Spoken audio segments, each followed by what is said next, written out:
Yo, what up, everybody? It's your boy Carson Fox with another episode, a Senior Day episode of Fox on West Virginia Mountaineer Sports. It's the last game, the finale of the regular season at home at Milan Puskar Stadium tomorrow, as the West Virginia Mountaineers at 6-4, 4-3 in Big 12 play, host the Cincinnati Bearcats, who come in with an overall 3-7, 1-6.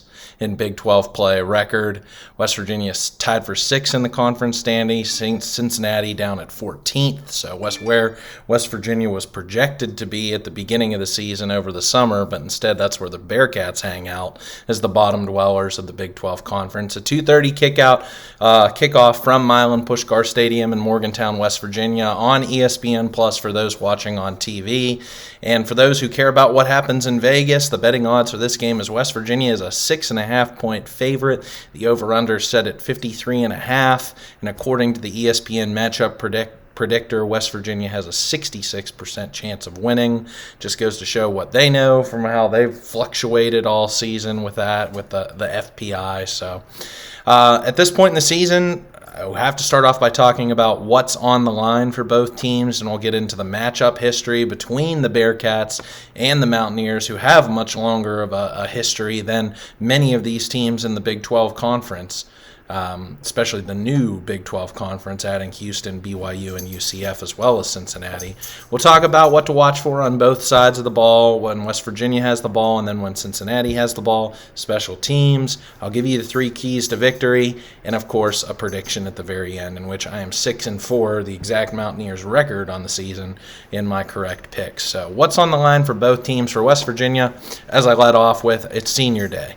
I just watched, it made me very happy to see. I think there were 9 seniors who were recognized on West Virginia's senior send-off video on Twitter. I thought that was a little low. I thought that we could see anywhere between 10 and 12 players walking on Senior Day, given their COVID year eligibility status. I think that Jalen Thornton, for one, seeing him in there, has the potential to use an extra year of COVID eligibility. So.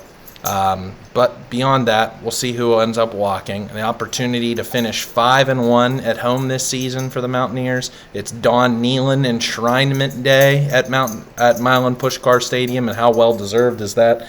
I saw earlier, it was tweeted out. I forget exactly who, but I think it was John Antonic said over 200 former Mountaineers are coming in for a ceremonial dinner tonight in honor of Don Nehlen. So it just goes to show how many people love Don Nehlen, the greatest of all time, the person who should really be credited, I feel like, for the modern era of West Virginia football, taking them to a national championship game back in 1988 with Major Harris at quarterback. So just awesome to that. He needs, if they're not going to put a statue, then having his name on the touchdown terrace or somewhere else. I don't know exactly where they're going to put him. I think it's well deserved, and at his age, do it now.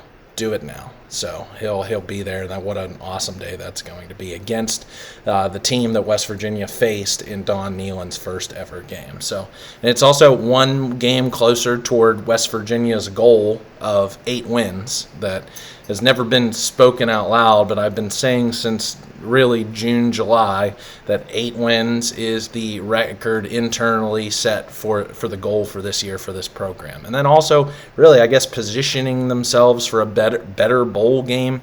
Obviously not going to be a New Year's Six bowl with the way that the record's played out this year, but to get a nice bowl game against a quality opponent, a ranked opponent, that's what West Virginia should be shooting for, including those 8 wins. So for Neil Brown, I said this in my video yesterday about talking about Jimbo Fisher and his prospects of being potentially the next head coach at West Virginia.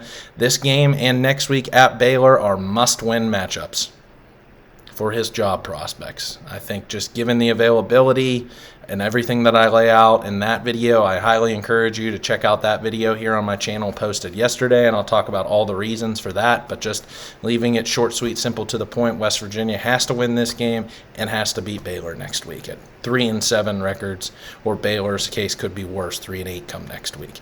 And for Cincinnati, there's not really much to play for. There's just the defeating a foe that you have history with. That none of these players are a part of those Big East era teams, and we're probably very little kids at those points in time, so don't even remember most of those matchups, which we'll get into, and why I can't necessarily call it a rivalry.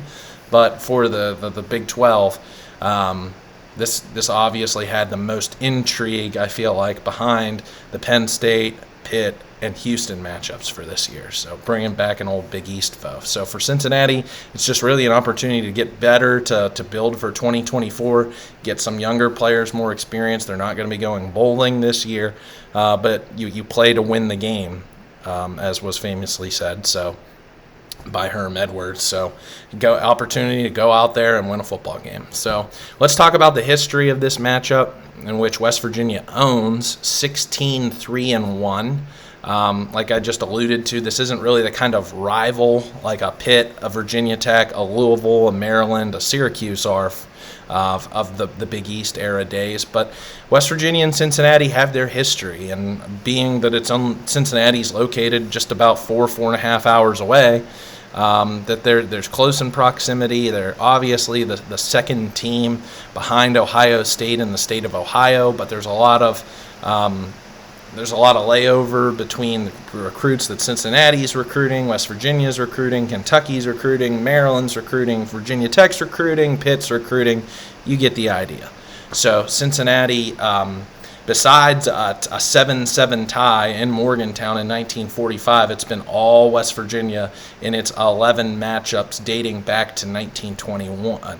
Then disaster, put in air quotes, struck in 2003 when West Virginia lost 15-13 in Morgantown in a non-conference contest after West Virginia had closely fought number 20 Wisconsin to a 24-17 loss in the season opener in 2003. Then they went on the road, pummeled East Carolina, came home, and then that sparked a 3-game losing streak, which the next week West Virginia ended up getting pounded even worse, or much worse, by Maryland on that season. Ended up losing to the Twerps again in their bowl game to finish that 2003 season. But we can remember it for its 7-game winning streak after West Virginia loses to Maryland, loses to Miami on the road in a close contest game. I still hate Kellen Winslow Jr. Move on. It ended up having a backyard brawl win, beating Virginia Tech that season.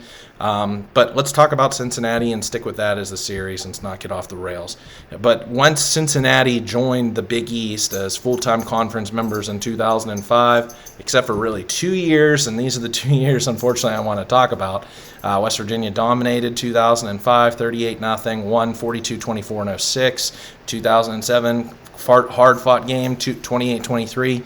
2008, I was at this game in Morgantown, just a little kid, teenager. 26-23, loss in overtime in Morgantown. West Virginia was down 20-7 with 3 minutes and 22 seconds left to play in the fourth quarter, only for West Virginia to storm back, tie the game, send it to overtime. Tony Pike, a name that you hate to hear as a Mountaineer fan. Same with Isaiah Peed, same with Zach Collaros. Ended up getting the best of the Mountaineers, who, after their national championship run in 2007, came back down to earth in the post-Rich Rodriguez, now first year of Bill Stewart. Pat White is a senior, Steve Slayton on to the NFL, Noel Devine in the backfield at running back. Not the greatest of year in 2008, but was capped off with that awesome Meineke Car Care Bowl victory over North Carolina and Hakeem Nicks. So then in 2009, Cincinnati was undefeated, number 5 in the country, and you can't tell me that there wasn't some Big East home officiating cooking in that contest. And when Zach Collaros reached the ball out over the goal line, or so we thought, replay showed he got the ball swiped out of his hand before he reached the goal line. Cincinnati ends up winning that contest 24-21, trying to pave a way for Cincinnati to get to a BCS bowl game or play for a national championship, but never happened. Cincinnati ended up going, I think, to the Sugar Bowl and getting crushed by a Tim Tebow-led Florida Gator team in the Sugar Bowl. But thankfully, Cincinnati did beat Pitt to end the season there, thanks to Marty Gilliard. 2010, all Mountaineers 37-10, and then 2021, a hard-fought game. The Mountaineers came up victorious 24-21. So taking a look at the track record since that last lost decade of Cincinnati being in the American Conference, they really took it to a whole next level once Luke Fickell got the program going, started getting it going in 2018, culminating with a 13-1 season of just a few years ago, 2021, when Cincinnati went to the college football playoff but was dominated by Alabama, rightfully received the offer, at least in my opinion, rightfully received the offer to join the Big 12 Conference 2 years ago. But some of the downsides of Cincinnati, other than this just recent trend of the last 10 years where they were the biggest fish in the smallest pond in the G5 level, they really don't. And then, like, before that, it was Houston. And then, in between there was UCF. So that's why West Virginia, or the Big 12, went and got these 3 teams. And then BYU being probably the best available national brand outside of Notre Dame, who's not joining the Big 12 Conference ever. So Cincinnati doesn't bring a huge fan base. They don't bring a somewhat decent television market. In the same way as like Pitt is it's more just like a neighborhood. It's just like that section of Cincinnati. The city itself is also very torn between Xavier and Cincinnati, at least for basketball. You have a UK Wildcats influence in the city, because once you cross over the border, it's only like an hour and 15 minutes south to Lexington, and then a few hours south west to Louisville on your way to Nashville, Tennessee. Cincinnati, I think, without Luke Fickell now, is kind of a program that's looking to reinvent itself, rebuild itself back up, and see what it can do in this new age Big 12 conference. And I can't believe, or they were picked ahead of West Virginia in the Big 12 preseason poll. I thought that this team, right with Houston, was going to finish near the bottom, probably the least talented team, at least from a roster standpoint, of anyone in this Big 12 conference, and it's kind of played out that way. You look at the way, like, they started off decent the first 2 weeks, crushing Eastern Kentucky, beating Pitt on the road in what you thought would be a quality win at Acrisure Stadium, but then came home, lost in overtime to Miami of Ohio, hosted the Sooners for the first game of the Big 12 schedule, ended up suffering a defeat 20-6, so close in points in the scoreboard, but dominated by the Sooners. Went on the road on a Friday night and played BYU. I watched that game from start to finish, 35-27 BYU.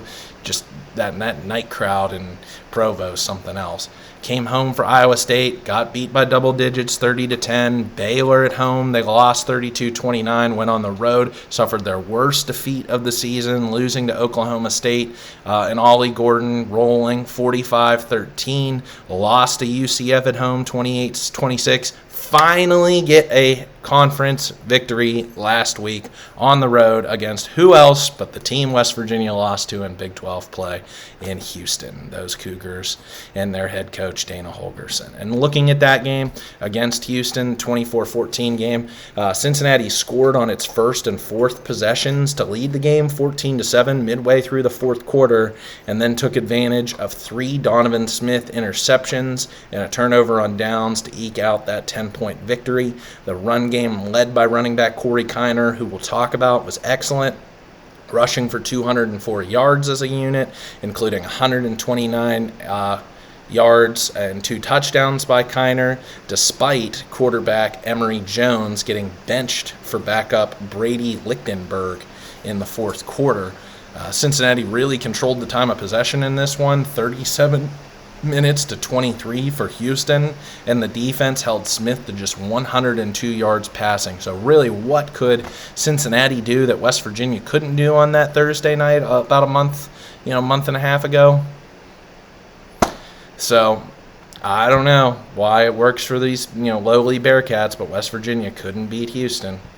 So let's talk about when Cincinnati has the ball, what to expect. And we'll look at kind of both sides, offense and defense.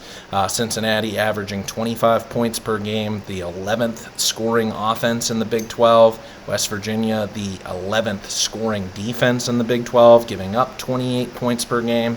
And I start there with what just talked about it is, who are we going to be seeing at quarterback? Emory Jones or Brady Lichtenberg, who's the redshirt sophomore quarterback? And it kind of parlays into what I said is, what is the motivation for Cincinnati in this game? Not playing for a bowl, really just rebuilding, and next year Emory Jones isn't going to be there for the Bearcats. So it would be like Brady Lichtenberg or another quarterback. I'm sure Cincinnati's going to go hit back up into the transfer portal to try and find a guy, even though I think they have like 4 or 5 quarterbacks on the roster already. So is Brady Lichtenberg the best next fit for this Bearcats offense? So with that being said, if it is Lichtenberg, it could be the second time in the last 2 home games in which West Virginia faces a backup quarterback. And we all saw 2 weeks ago how Jake Retzlaff did for BYU. Didn't do a great job at all moving this offense. So I think Emory Jones gives you your best chance to win. But again, what does it necessarily mean? So it's hard to say this in a preview video. You get to this point in the season where teams don't really become bowl eligible, so that they can try some different things. So if it's Jones, he's the 1,949 passing yards on just a 62% completion percentage, has 15 pass touchdowns to his total for the year, 10 interceptions. Team's second leading rusher with 455 yards on 132 attempts with 3 rushing touchdowns. He's a big-bodied guy. You can remember him from Florida. Transferred over to Arizona State, really didn't make it there. Comes to Cincinnati as a last-ditch effort in his last year of eligibility. 6'3", 215 pounds, big guy. Adds that added dimension of the running game by the quarterback out of that position, and Cincinnati likes to run him a lot out of play action. Can go back to that BYU game that I talked about that I watched. That's what they did. They ran the ball and they ran play action, short passes, and there was some interceptions by Jones in that game that really cost them. That gave BYU the advantage by the end of the game. It was a turning point. You look at them, 43rd in the country in third down conversion percentage at 43%. And they've gotten it on 4th down 11 out of 28 times on the season. So West Virginia's gone for it 31 times and got it 16 times. So you get what I'm saying is Cincinnati's not going to give up and have to punt, but we'll talk about how good their punter is. So Lichtenberg, don't have much to show for on the season. Didn't really do much, but do a lot of the handoffs. And Cincinnati's defense came up strong in the clutch in the 4th quarter for him in that win against Houston. So Jones, Lichtenberg, something to watch for. If you have Emory Jones, and no matter what, whoever it is at quarterback, Cincinnati's going to try and run the ball. They're 5th in the nation at 223 rush yards per game, and they're 12th in the country in average time of possession at 32 minutes. West Virginia's number 2 at 33 minutes per game. So I know it's just a minute difference, but it just goes to show that both of these teams like to, possess the ball, like to run the ball a lot, control clock, control the momentum, keep their defenses on the sidelines. So the guy besides Jones who's going to do the damage is the guy I've been mentioning, Corey Kiner, the junior running back, number 21. He's had 5 games over 100 yards rushing for the year. Those first 2 games, Eastern Kentucky and Pitt, Baylor, UCF, Houston, so not going against the fiercest defenses in the conference and rushing for over 100 yards per game, really taking advantage of some bottom feeder teams.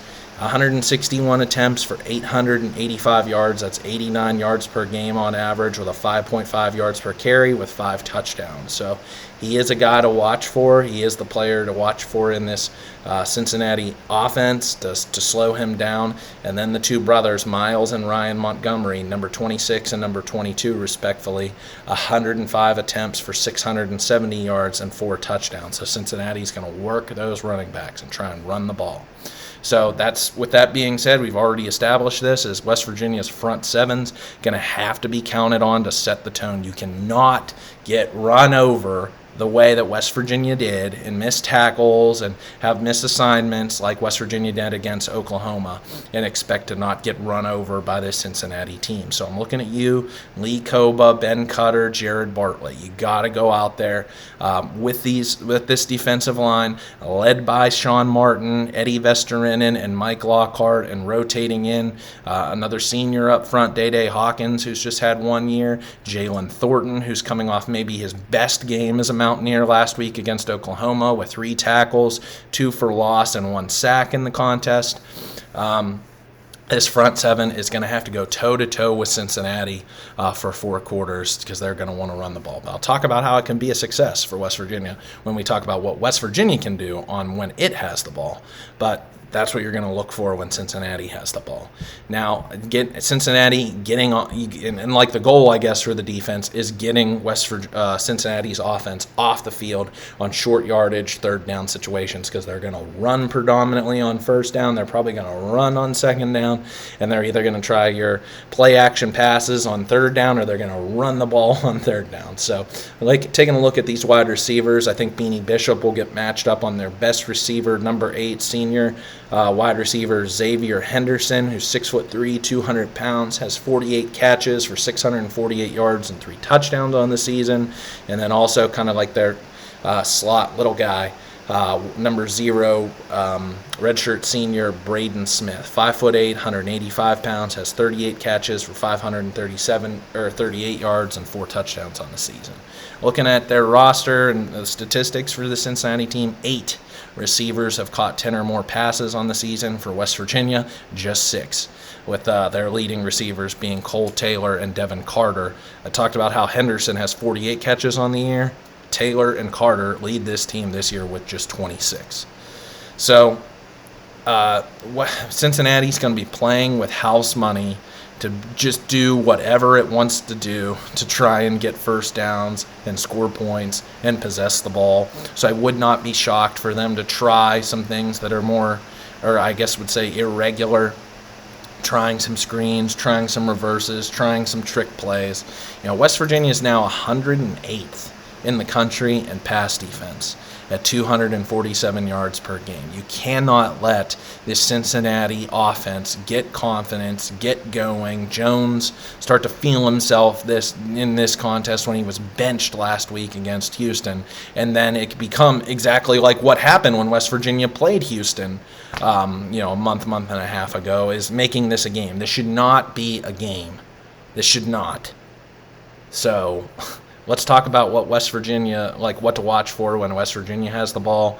The Mountaineers scoring 30 points per game, 6th in the Big 12 Conference at those 30 points per game. Cincinnati, 10th in scoring defense in the Big 12 at 27 points per game. And the thing I want to start off by talking about is a little concerned about the injuries, most notably to C.J. Donaldson, my man, taking that big hit on the goal line. I don't know exactly who the cat was from Oklahoma who really knocked him out, but he just took a huge hit. And I know he's 6'2", 240 pounds, but I mean, still, just to get slammed by a defensive lineman as hard as he did, running full speed, and bam! I mean, I don't know exactly what the injury is. It seemed to me like it was a shoulder or a rib, or just taking that punishing blow.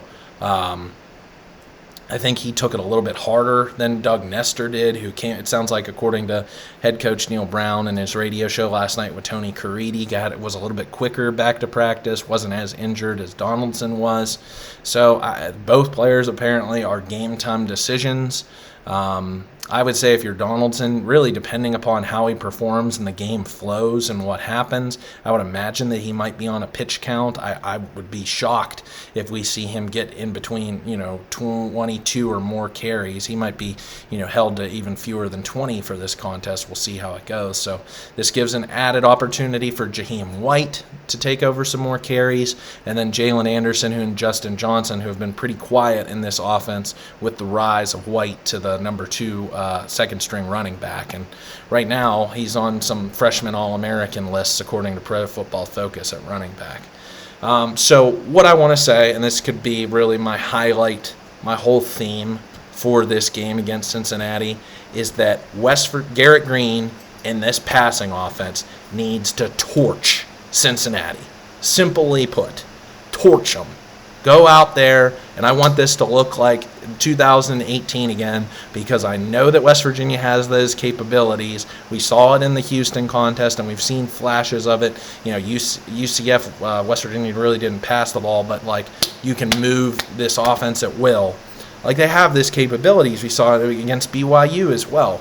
I just think it's embarrassing, really, that West Virginia's leading receiver only has 26 catches on the season. I mean, Stedman Bailey could do that in 2 games. So I know that this isn't the MO of this offense this season, and before the Oklahoma State game, West Virginia was rushing the ball 63% of the time. So it's a run-heavy offense. It's why West Virginia is still in the top 10 in the nation in rushing. I think they're number 6, right behind Cincinnati. But still, let's air the ball out, because you got to bury this Cincinnati team. They have nothing to play for, as I've reiterated multiple times now. They just benched their 6th-string starting quarterback just like BYU did.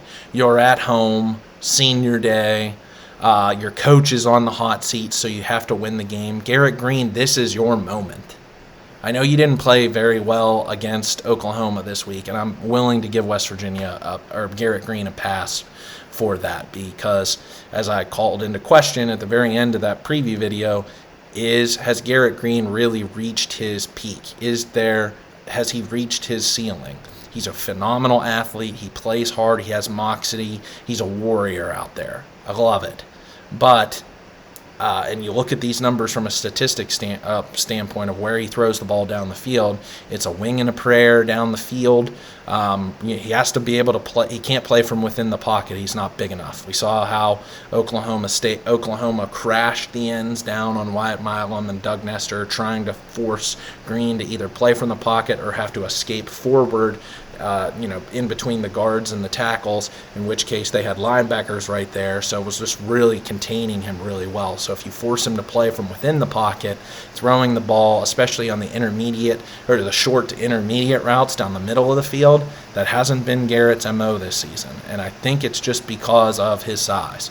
Now, Cincinnati has a pretty good defensive line. They had a guy who was a first-team all-conference player coming into the season, Dante Corleone, but their tackles for loss numbers, their interception numbers aren't what Oklahoma was. You're not playing this vaunted Sooners team that you saw last week in Norman. So that's what I want. I want it to be a prove-it game from Garrett Green. I want to see West Virginia push the ball downfield, have big plays and scores, because you can bury this Cincinnati team early. Move the ball down the field. I'm fine if they want to run the ball too. Don't get me wrong. If you want to beat, because you have to win at all costs in this one for Neil Brown's job, 2 C.J. Donaldson and 2 Jaheim White. I think they're more than capable of being able to do that, but I think you got to prove something more.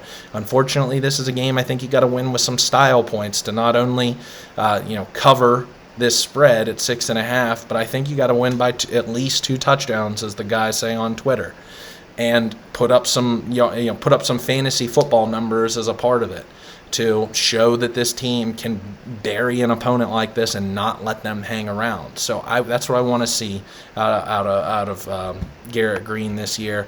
Some of the names that you can throw out from Cincinnati: Deshaun Pace, their star linebacker, 64 tackles, 10.5 for a loss, can really do it all for this defense. The tackle numbers are way up for this Cincinnati team. I think they just They played in so many ground and pound games this season. So, 60 tackles for a loss. That's not really no slouch. Not big on sacks numbers with just 18 total as a team. They did have those 3 interceptions last week, but prior to that, they just had 4 for the entire season. So it's not like they're this ball hawking bunch out there.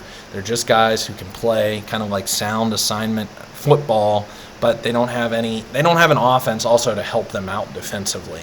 So they get down early and they're just counted on their defense time and time again. And that's what's happened to this West Virginia team conversely. So, when you really dissect the numbers and the common opponents, West Virginia doesn't seem like is that far from this Cincinnati team. But again, as I said, you have a lot more to play for at this point in the season. West Virginia did beat UCF. If we look at let's take a second and look at those common opponents. Let me go back to my notes real quick, just to take a look. Take a look at those common opponents between the two of them. So West Virginia beat by BYU. But again, playing at BYU at night on a Friday night is a different story than playing it at home from the safe confines of Morgantown. West Virginia hasn't played Baylor yet, did lose to Oklahoma State. West Virginia did beat Pitt just like Cincinnati did. West Virginia did beat UCF, but then Cincinnati did beat Houston, in which West Virginia didn't. So there is some, trend that it's right. I feel like that there's a 66% prediction by ESPN for West Virginia to win this games. But all right, I'll save it for my 3 keys to victory. Let's talk about special teams for a second. I'm impressed by Cincinnati's kicker looking at his numbers. Carter Brown, 14 for 17 on the year, 6 for 8 inside 30, 4 for 5 from 30 to 39. Perfect 3 for 3 from 40 to 49, and perfect from over 50 with a 54 of his long for this year. Whereas on Michael Hayes, I just hope that it doesn't necessarily turn last week's missed kick against Oklahoma from 48 yards into the yips, loses some confidence and goes haywire, because he's been awesome. He's been excellent this year. He's been, just stellar, counted on, and comes through every single time that you come out and count on him. But just last week, shanked that ball against Oklahoma. So hope he gets some confidence kicking at home. Taking a look at the kickoffs, about the same. Nathan Hawks, Rory Bell, the 2 kickoff specialists for the Bearcats, have the same number of touchbacks that Hayes does for the year with 21. Punter, Cincinnati's punter, Mason Fletcher, is no slouch, has equal to or some better numbers than Ollie Straw does on the season. 35 punts for Fletcher, a 43.7 yards per punt average. That puts him well into the top 20 in the country. He has 19 punts inside opponents' 20-yard lines with 5 over 50. Ollie Straw was decent last week against Oklahoma, had 6 punts for a 41-yard average, had 3 inside Oklahoma's 20-yard line and a long of 47 yards on the night. So very close, I feel like, percentages in the punting game, so you don't want this to turn into a punting game. Giving Cincinnati more opportunities. I think West Virginia, even though Preston Fox didn't have the greatest game last week against Oklahoma, dropping his yards per punt average down below 10, now at 9.67 for the year. Cincinnati's got to be one of the worst units in the country. Has just 15 punt returns for 52 yards for the entire season. And then on the kickoffs, Xavier Henderson, Braden Smith, and DJ Taylor, 13 returns for 18 yards per return with no touchdowns. Now, it's not to say that West Virginia needs to hold off and hold back. It's just to say you're not facing like a UCF out there or a Houston with some speed burners, or even Oklahoma last week. So West Virginia played better on special teams, I felt like, than they did when Neil Brown was pissed after the BYU game. So keep it up at home. And West Virginia did have that muffed punt fumble recovery against Gavin Freeman early in the contest, but wasn't able to capitalize. So something to watch for there in the special teams. So my 3 keys to victory, number 1 being, and I think this can set the tone for then what will happen on the defensive side of the ball, is torch them through the air. Big plays, having a lead will take the pressure off this defense to be able to not play tight, not to play with a full breath and we got to make every single tackle out there. Just put them away early. Do exactly what you did against BYU. Go out there, score, and even Oklahoma, score on your first drive. Put together an awesome first drive, march it right down the field for 7, and then come back on that next series and burn them through the air. And I want to see a 250 to 300 yard passing game by Garrett Green in this one.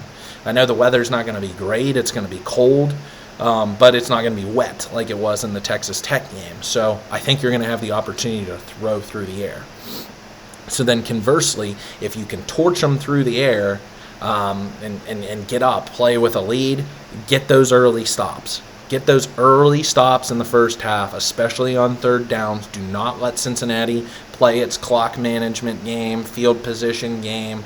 And with Jones, like I said, run, play action, or run. So get them off the field in 3 downs, get them to punt, score, and put this game to bed early in the first half. So then, coincidentally, and why I say this is why I think you got to create your own energy. West Virginia students are off for Thanksgiving. Like I said, the weather's pretty crappy. It's going to be cold. It's going to hold people back. I don't even know if we're going to have an 80% crowd like West Virginia did against BYU. I know it's senior day. I know that's this recognition of Don Nealon kind of game. And also Neil Brown's playing for his job. And West Virginia is playing. I said this a couple of weeks ago talking about the BYU game. I'd be very curious to see how West Virginia shows up against Cincinnati. I think it would be a sellout, or probably close to what that BYU game was 2 weeks ago. Had West Virginia beat Oklahoma last week, or at least played them to a more respectable game. This contest, if the stadium's about 60% full, maybe 70% full, I'll be impressed. So I think that the lower level will be fine. It's the upper level that I'm always like, I don't know if they have they won't have the whole thing sold out. I'll just put it that way. So you got to create your own energy. I feel like with these big plays, get the juice squad going over on the sidelines, keep the intensity up. Because yes, now as West Virginia's out of it for the Big 12 championship race.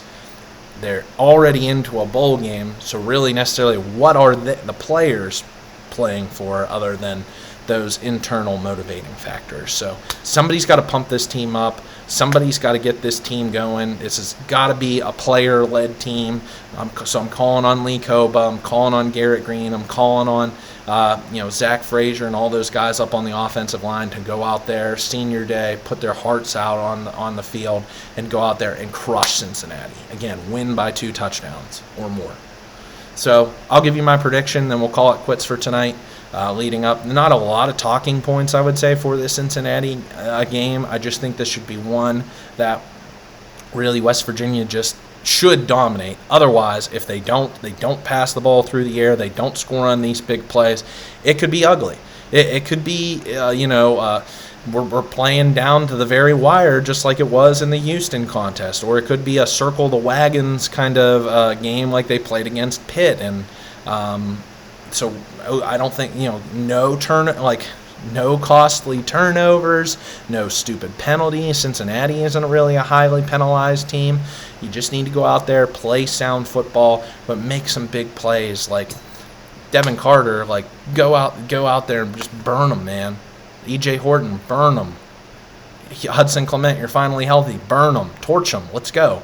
Throw the ball down the field and score touchdowns. Love it. Love talking about it.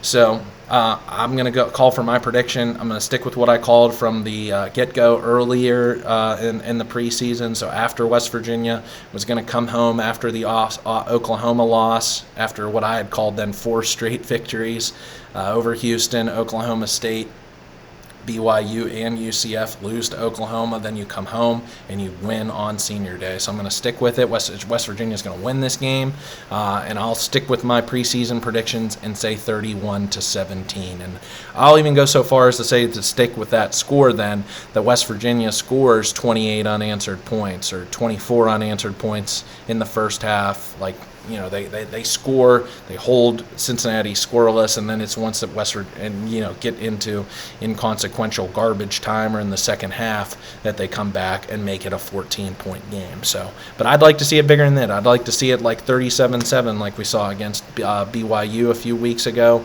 but I'll stick with that, a little bit more of conservative score that I called back in August. So sticking with a 31-17 victory. So 6-4 on the season for me. Just goes to show you I don't know exactly how these games are going to play out, but I give my best prediction based upon the trends, based upon the stats, based upon what teams do from week to week, but it doesn't always necessarily translate from week to week. So who knows? Corey Kiner could run all over this West Virginia team. Same with Emory Jones might throw all over this team. And it could be, I hope it's not. I really hope it's not. Because I think this is so big for this program to win this game, win against Baylor, and then put in a respectable contest against an unknown opponent as of yet in a bowl game. So we're at this point in the season. So for everybody who's going to Milan Puskar Stadium tomorrow, stay warm. Hope it's an awesome one. Enjoy the game. And I'll bring the post-game recap for you on Sunday afternoon. And hopefully I won't. Well, maybe it was a good thing I ticked off so many Oklahoma fans with that recap video last week. So hopefully I'll tick off some more Cincinnati fans this upcoming Sunday in a West Virginia victory, hopefully. So I'll be back. Tell your friends, tell your family, tell your dog that I do this each and every week and love bringing it to you. If you like this video, subscribe to my channel. Also like this video so that more Mountaineer fans can see it across YouTube and social media. And I'll be back on Sunday to break it all down. Hail West Virginia. Let's go.